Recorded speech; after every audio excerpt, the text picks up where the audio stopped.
Hello everybody, I am back and I'm outside because it's about 70 degrees out and it's beautiful. The sky is blue and I think today is going to be a really good day, honestly. But today I wanted to talk to you guys about, I think I have about 10 different things not to say to somebody who has a chronic illness. Everybody probably knows like one person, maybe more, who has a chronic illness.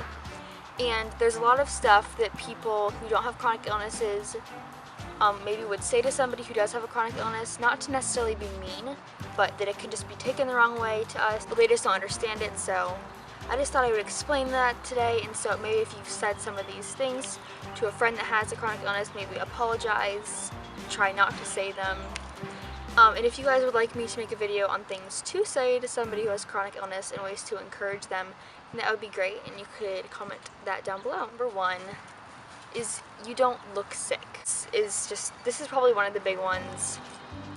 A lot of people have said this to me before. I know a lot of my friends, and it's true, we don't look sick. Like, they don't understand it. Someone who's saying that doesn't understand it, so to them it doesn't sound mean, but we take it mean.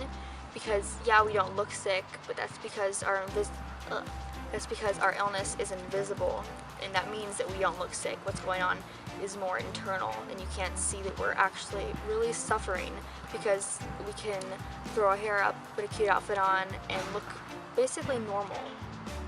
But telling us that we don't look sick just makes us feel, I don't know, really, really bad and sad. So, yeah. Number two is everyone gets tired sometimes. Now, a lot of people have said that to me. One of my main symptoms is fatigue, and a lot of people with Lyme disease and chronic illnesses also have chronic fatigue syndrome. And it's basically you're just tired all the time, and no matter how much sleep you get, you're not gonna feel any less tired. You're just so tired. One of the hardest things for me to do, like every single day, is just get out of bed in the morning. Like, it just seems so impossible, and I'm amazed that I do it every single day. Sorry, there's some boys playing basketball. Number three is, are you faking it? I know family says this, different doctors say this, and it's really hard because you're not faking this. Why would you fake something that doesn't even get proper recognition, like Lyme disease? If I was faking an illness, I would fake something that people recognize and that had an actual cure. So we're not faking it. Please don't tell us that.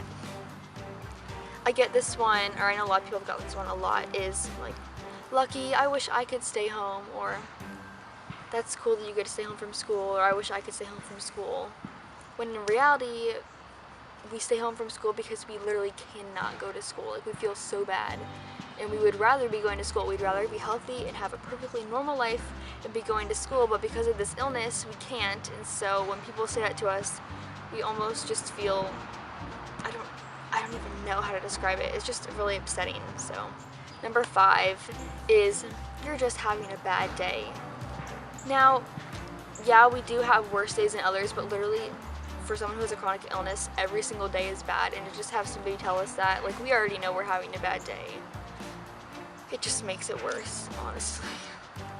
Number six, you should exercise more. I cannot tell you how many times I get this, and I know that exercise is very key to getting better and feeling better, but when your body is so weak and you're so tired all the time and literally don't even have energy, it's so hard to want to exercise, especially when it hurts really bad afterwards. And yeah, it's not as easy as it sounds to somebody who's healthy to just get up and exercise. It takes a lot of me and a lot of anybody who's a chronic illness to actually do that. Number seven is it's all in your head. Doctors have said this to so many Lyme patients. They tell them that they're crazy, they're making this up, that they just want attention, that what they're experiencing isn't real, that they need to see a psychiatrist. I'm reading a book actually right now that's called It's All in Your Head, and it's about Lyme disease. It's not all in our head. Like, what we're experiencing is very real. You can take blood tests and see that what we're experiencing is real. It's not all in our heads. Lyme disease gives you like mental problems, but that's the Lyme disease talking. So. Number 8 is you should smile more. I get this so much. At school especially, I feel like I'm a pretty happy, bubbly person on like mostly for the way I feel. And some days I just have these days where it's harder for me to smile, harder for me to put on that mask. And I don't smile as much because I'm going through something that most people don't understand. And so when people come up to me and tell me, Karis, you should smile more, or why aren't you smiling, or you look so bad or like tired, that just makes me feel awful because I try to put on a smile like every single day, but some days it just gets too hard in what I'm dealing with. So yeah. Number 9 is I know how you feel. Now, yeah, maybe you can get how some of us feel, and obviously if you have Lyme disease and you say this to somebody else who has Lyme disease, then yeah, you get how I feel. But a lot of the time people, like, I'll say something that I'm going through or something, and people will be like, oh yeah, I know how you feel, like, and a lot of people might think that that's comforting to me or to us, but in reality it kind of just degrades our illness, and what we have is making it into not as big of a deal, I feel like. If that makes any sense. Okay, number 10 is get better soon. And I've gotten this less and less the longer I've had this, because people, I think, have realized, oh, she's not getting better. But especially when I was first diagnosed, everyone was like, oh, I'll get better soon, I hope you get better soon. And that almost just made me feel worse because I knew that I wasn't going to be getting better soon, and I had a long road ahead of me. And just by the definition of a chronic illness, chronic, you have it for your whole life, like there's no cure.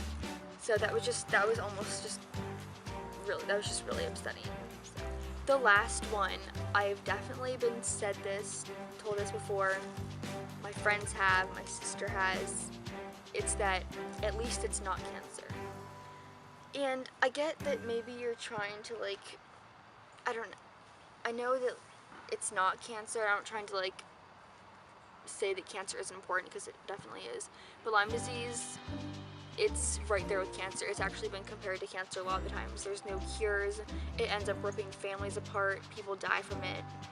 There's like really long treatment that just wreck both the good and the bad cells in your body. And when people say that, it's almost like they're not taking our illness seriously just because it's not cancer and it's not as well known. So it just makes it sad, and like you're trying to delegitimize what I have and not make it as big of a deal as it is. And it's just frustrating. So guys, I hope that video was helpful for you, and that if you do know somebody who's chronically ill, that maybe you could try to avoid saying some of these things, and I guarantee you that will make their lives so much easier. And like I said, if you want another type of video like this, comment down below. I hope that wherever you guys live, the weather is just as beautiful as it is here, and I will see you in my next video. Bye!